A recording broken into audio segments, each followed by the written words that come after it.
En fait, j'ai pas nécessairement un parcours typique, strictement parlé. Je suis rentré, en fait, j'avais fait un peu d'économique au secondaire, mais ensuite je suis rentré au cégep en sciences de la nature, en n'ayant aucune idée que c'est l'économique que je ferais plus tard.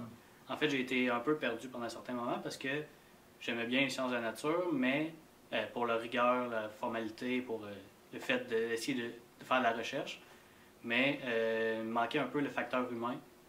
Donc, une fois rendu au moment de faire un choix, je me suis dit que l'économique semblait être une avenue tout à fait raisonnable pour le genre de défi que je recherchais. Et de toute évidence, j'ai fait un bon choix.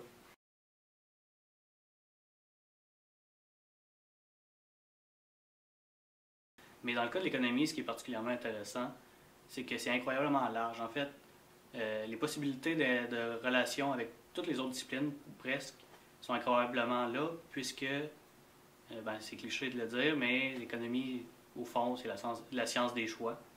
Et donc, c'est particulièrement pertinent pour des décideurs comme les politiciens, pour s'assurer d'essayer de prendre les choix dans le meilleur intérêt de la société et en prenant en compte toutes les autres disciplines aussi, ce que l'économie permet de faire.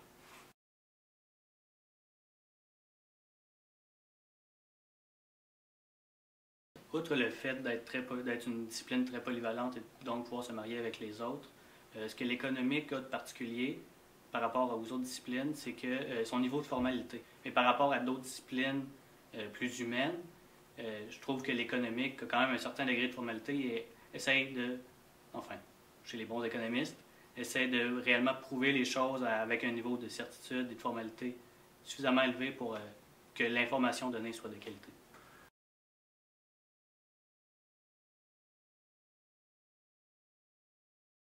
Mais je pense que les qualités d'un bon économiste, il y a un bon chevauchement avec le fait d'être un bon scientifique de manière générale.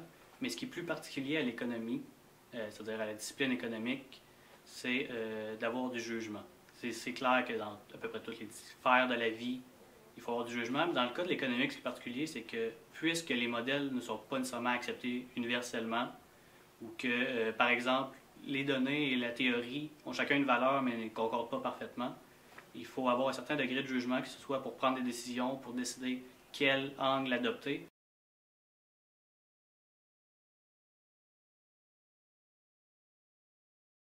Créer des réseaux de contacts, c'est une évidence que l'association peut aider à faire ça. En ayant le nez dans ses livres, c'est facile d'oublier c'est quoi que ça fait réellement un économiste. C'est clairement un ajout majeur à sa formation que de pouvoir discuter avec des économistes et de voir réellement qu'est-ce qu'eux font et vers où s'en aller plus précisément en économie plutôt que dans une branche générale.